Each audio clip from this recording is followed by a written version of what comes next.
Hello guys, again welcome back to my another blog. কেমন আছো তোমরা সবাই? আশা করি অনেক ভালো আছো।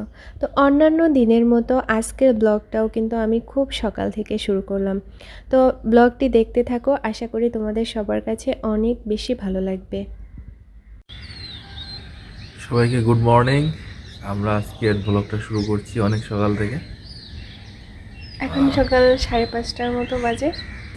যেহেতু একটা কাজ হাতে আছে এবং কাজটা 10টার ভিতরে রেডি করে দিতে হবে, এই জন্য দুজনে সকাল সকাল উঠে পড়লাম।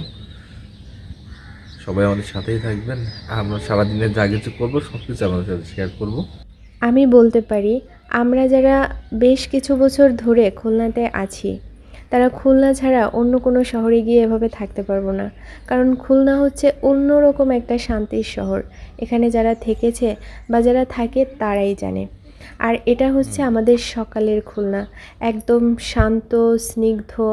আর দেখো, মনে হচ্ছে কুয়াশা পড়েছে, অনেকটা শীত শীতও লাগছিল। আমার তো মনে হচ্ছিল যে এটা শীতকালের কোনো একটা সকাল। আর আমার মনে হয় এত সকালে শুধুমাত্র তারাই ঘুম থেকে উঠেছে যাদের মাথায় কাজের প্রেশার আছে। তো এত সকালে দেখো, এখন কিন্তু মানে ঘুম থেকে বেশিরভাগ যারা কাজে বেরোবে তারা ছাড়া কেউই ঘুম থেকে ওঠেনি। তো তোমাদের দাদা বলছিল চলো এক্সারসাইজ করি। আমি বলছিলাম না বাবা, আমার সিপসিপে শরীরে এটার দরকার নেই। এরপরে আমরা হচ্ছে রুমে চলে এসেছিলাম, এসে দুজনেই কাজ কমপ্লিট করছিলাম। এখন অনেকটা পরে আমাদের কাজ কমপ্লিট হয়ে গিয়েছে। ও হচ্ছে বসে বসে কিছু একটা করছিল। তো আমি বলছিলাম, আমি হচ্ছে খোঁচাখুচি করতেছিলাম। আমি নর্মালি এটাই করি। ও সবসময় বলে, ভালোবেসেই বলে যে তুমি হচ্ছে আমার যন্ত্রণা, তুমি সবসময় আমাকে যন্ত্রণা দাও। কিন্তু তোমরা বিশ্বাস করো, আমি এই যে বাড়িতে যে থাকবো, আমি যদি 2-3টা দিনও থাকি তাহলেও সে থাকতে পারে না। কারণ হচ্ছে আমি যে এগুলো করি এগুলো সে মিস করে, কিন্তু মুখে কিন্তু কখনো বলবে না যে আমি তোমাকে মিস করছি। আজকে সকালে আমরা খেয়েছিলাম পান্তা ভাত। পান্তা খেয়েছি শুনে তোমরা কিছু মনে করো না, আসলে ভাত নষ্ট করতে ইচ্ছা করে না। আমরা তো জানি কত মানুষ ভাতের অভাবে না খেয়ে কত কষ্ট পায়। আর আমাদের যাদের বাড়িতে ফসল ফলে তারা তো আরও ভালো করে জানি যে এই ধান থেকে চাল হওয়া পর্যন্ত, ভাত হওয়া পর্যন্ত আমাদের কতটা অপেক্ষা করতে হয়, কতটা পরিশ্রম দিতে হয় এর পিছনে। আর এখন হচ্ছে অনেকটা পরে তোমাদের দাদা বাজারে চলে গিয়েছে, আর আমি টাটা বাই বাই দিয়ে রুমে এসে ভাবছিলাম একটু ঘুমাবো। আজকে যেহেতু অনেক সকালে ঘুম থেকে উঠেছিলাম, কারণ সকালে একটা কাজ ছিল। আর এখন হচ্ছে তোমাদের দাদা বাজারে গিয়েছে, আর আমি ভাবছি এই ফাঁকে একটু ঘুমিয়ে নেব, কারণ ঘুমে একদম চোখটা লেগে আসছে। তোমাদের দাদা সবসময় একটা কথা বলে যে এই যে তুমি বাড়িতে যাও, অন্যান্য সময় আমার এতটা কষ্ট না হলেও যখন নিজে দরজাটা খুলে ঘরে ঢুকতে হয় তখন অনেক বেশি খারাপ লাগে। কারণ তুমি থাকলে দরজাটা খুলেই তোমার মুখটা দেখতে পাই। আমি যেহেতু তোমাদের দাদা চলে যাওয়ার পরে আবার ঘুমিয়েছিলাম, সেহেতু ঘরের কোনো কাজই কিন্তু আমি করিনি। তো এখনই কাজবাজ শুরু করলাম। প্রথমে বিছানাটা ঠিক করে নেব। একটা সংসারে যে শুধু একটা মেয়েরই সব স্যাক্রিফাইস থাকে এমনটা কিন্তু না। একটা সংসারে একটা ছেলেরও সমান সমান স্যাক্রিফাইস থাকে। মোট কথায় বলতে গেলে দুজনের মেধাকেই সমানভাবে কাজে লাগাতে হয়, তাহলেই কেবলমাত্র একটা সংসারের উন্নতি হয়। যদিও বা আমরা সব কাজ পরামর্শ করে করি, মিলেমিশে করি, কিন্তু এর মানে এই না, এটা কখনোই না যে আমাদের ভিতর কখনো ঝগড়া বিবাদ হয় না।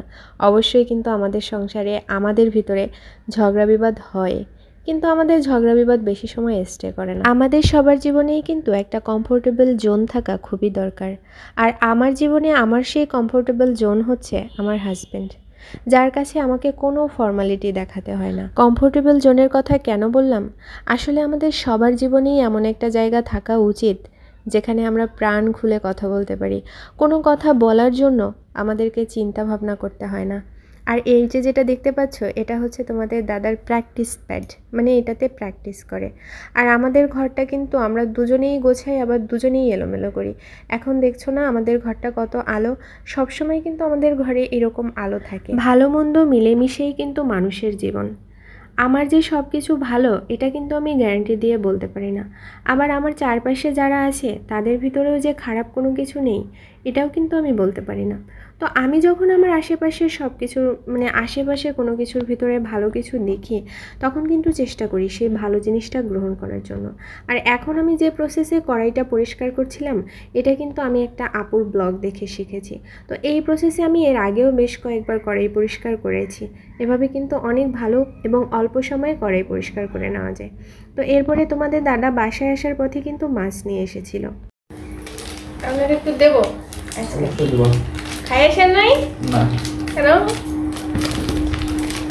এবার চলে যাবো বাড়িতে গেলে না যাবো নি যাও বলে গেছে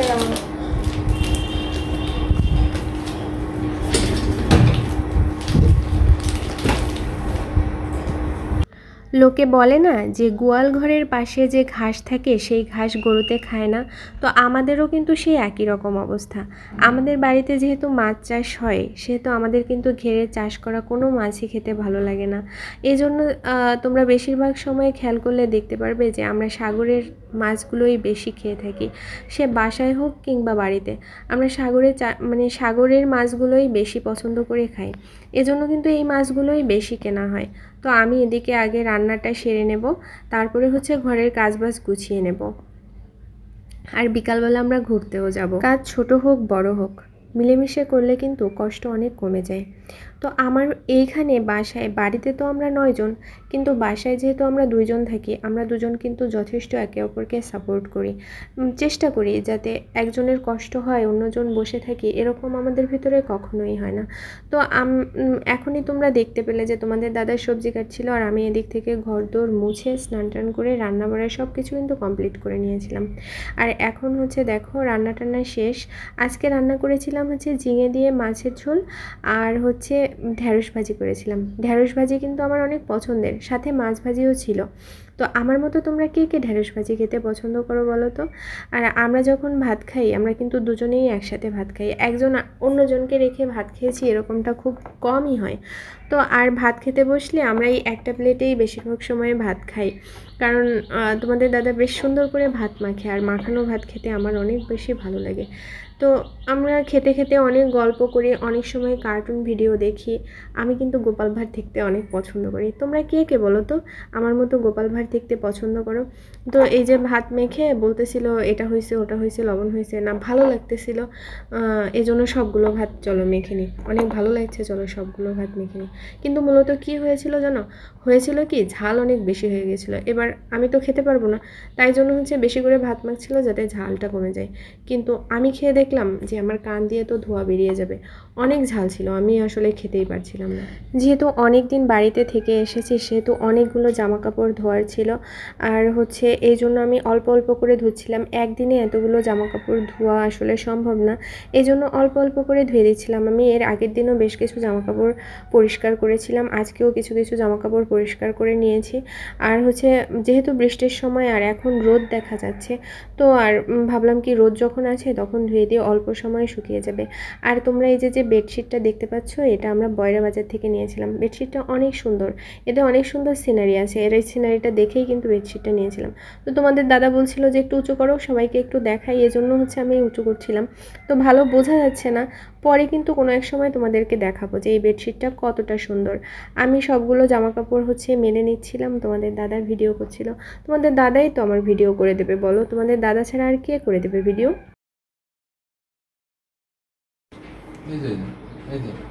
দেখো আমি কিন্তু, সবাই বলে যে একটা মেয়ে রেডি হতে অনেক সময় লাগে, একটা মেয়ে ঠিক করতে পারে না যে সে কি পরে বাইরে যাবে, কি করবে কি না করবে। আর তোমাদের দাদা উঠছে তো দেরি করে, এখন কি পরবে সে তালাশ করে পাচ্ছে না, এটা রাখতেছে ওটা পার করতেছে, ওটা থুসছে এই করতেছে।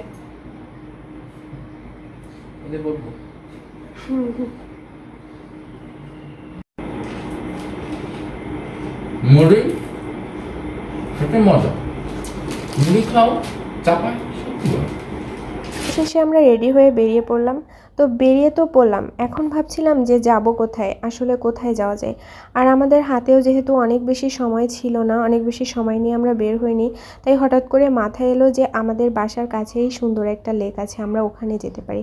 তো এটা হচ্ছে সোনাডাঙ্গা আবাসিকের 1 নম্বর গেট, 1 নম্বর গেট দিয়ে ঢুকে 6 নম্বর রোডে হচ্ছে এই লেকটা। এই লেকে আমি এর আগে অনেকবার এসেছি, মানে সাম্প্রতিক আসিনি, রিসেন্টলি আসা হয়নি, কিন্তু এর আগে অনেকবার এসেছি। আমি যখন প্রথম খুলনাতে এসেছিলাম, এর পাশেই হচ্ছে 2 নাম্বার আবাসিকে আমাদের বাসা ছিল। আমরা একসাথে 7 জন মেয়ে থাকতাম। ওই সময়ে এসেছি অনেকবার, এরপরে আর আসা হয়নি। তো এখন হচ্ছে তোমাদের দাদার সাথে আসলাম। তো পার্কটা কিন্তু অনেক সুন্দর। এখানে দেখার জন্য অনেক কিছু হয়তো নেই, কিন্তু কার্যকরী কিন্তু অনেক কিছু আছে। যেমন এখানে সকালে বিকালে হাঁটা যায়, যাদের ডায়াবেটিক্স আছে কিংবা যারা সকালে বিকালে হাঁটে, যাদের শরীর একটু বেড়ে গিয়েছে, যারা হাঁটতে চায়, তারা কিন্তু এখানে সকালে বিকালে রিল্যাক্সে হাঁটতে পারে। পরিবেশটা অনেক সুন্দর। আর এখানে কিন্তু কৃষ্ণচূড়া ফুলের পাশাপাশি সোনালি ফুলও ফুটেছে। আমি এই ফুলটাকে সোনালি ফুল বলে জানি। তোমরা কে এই ফুলটাকে কী নামে জানো অবশ্যই জানাবে। এখানে কিন্তু এক্সারসাইজ করার জন্য 2টা জায়গা আছে। একটা এই সাইডে দেখতে পাচ্ছ, আরেকটা একটু পরেই আমি তোমাদেরকে দেখাবো। আমরা যারা স্টুডেন্ট, যারা গ্রুপ স্টাডি করতে চাই, তারা কিন্তু এই জায়গাটাতে সুন্দরভাবে গ্রুপ স্টাডি করতে পারি। একদম নিরিবিলি পরিবেশ, সুন্দর একটা জায়গা। তো আমরা তো ঘুরে ঘুরে সব কিছু দেখছিলাম, তোমাদেরকেও দেখানোর চেষ্টা করছিলাম। আর এখানে এসে অদ্ভুত একটা ফল দেখলাম। এটা লিচুর মতো দেখতে, কিন্তু ছোট ছোট। তোমরা কি জানো এই ফলটার কি নাম? আর এটা হচ্ছে পুরো লেকের একটা ভিউ। দেখো লেকটা কতটা সুন্দর, অনেকটা সুন্দর কিন্তু এই লেকটা। আর এই সাইডে যে একটু আগে বলছিলাম আরও একটা এক্সারসাইজ করার জায়গা। তো এরপরে হচ্ছে আমরা এই লেক থেকে বেরিয়ে এসেছিলাম, কারণ আমরা আরও একটা পছন্দের জায়গায় যাব। এটা হচ্ছে খুলনার শিববাড়ি কালী মন্দির। তো আমরা এই সাইড থেকেই যাচ্ছিলাম, তাই ভাবলাম তোমাদের সাথেও শেয়ার করি। আচ্ছা বলো তো, তোমরা কে কে খুলনা থেকে আমার ভিডিওগুলো দেখো? তোমরা যারা খুলনা থেকে আমার ভিডিওগুলো দেখো, তারা অবশ্যই কিন্তু কমেন্টস করে জানাবে যে আমি তোমার ভিডিওগুলো খুলনা থেকে দেখি। আর এটা হচ্ছে আমাদের খুলনার রেলওয়ে স্টেশন। আমরা এই স্টেশনের ভেতর থেকেই যাব, কারণ ওই সাইডে যে যাওয়ার যে রোডটা আছে, ওখানে অনেক সময় জ্যাম থাকে, জ্যামে আটকে সময় নষ্ট হয়। এজন্য হচ্ছে আমরা ভেতর থেকেই যাচ্ছিলাম। আর জানো তো, আমাদের খুলনাকে বলা হয় কিন্তু শিল্পনগরী। কেন শিল্পনগরী বলা হয়, এটা যারা খুলনাতে আমরা থাকি তারাই জানি। আর যারা বাইরে থাকে তারাও এখানে যদি কখনো আসে, তারা অবশ্যই বুঝতে পারবে। এরপরে আমরা চলে এসেছিলাম 7 নাম্বার ঘাটে। এটা হচ্ছে আমাদের ভীষণ পছন্দের একটা জায়গা। আর এখানে এসেই দেখি একটা মামা লেবু জল বিক্রি করছে। আর লেবু জল আমার ভীষণ পছন্দের, তোমাদের দাদাও কিন্তু অনেক বেশি পছন্দ করে। তাই আমরা দেরি না করে দুজনে 2 গ্লাস লেবু জল খেয়ে নিলাম। আর লেবু জল খেতে খেতে দেখলাম ওই সাইডে কিছু ছেলেমেয়ে ও জাহাজের উপর থেকে, জাহাজ এটাকে কার্গো বলে না, এরপর থেকে লাফিয়ে লাফিয়ে পড়ছিল। আমার মনে হচ্ছিল এদের কোনো ভয়ই নেই, এরা কিভাবে পারে এরকমটা বলো তো। এরপরে হচ্ছে আমরা যে ঘুরতে আসছি, আমরা ছবি তুলবো না, আমরা ক্লিপ নিব না, এটা কি কখনো হতে পারে? আমরা কিন্তু এদিক ওদিক দেখছিলাম আর ঘুরে ঘুরে ক্লিপও নিচ্ছিলাম, অনেক ছবিও তুলেছি। তোমাদের সাথে সব কিছুই শেয়ার করছি অলরেডি। তো কেমন লাগছে সেটা কিন্তু অবশ্যই জানাবে।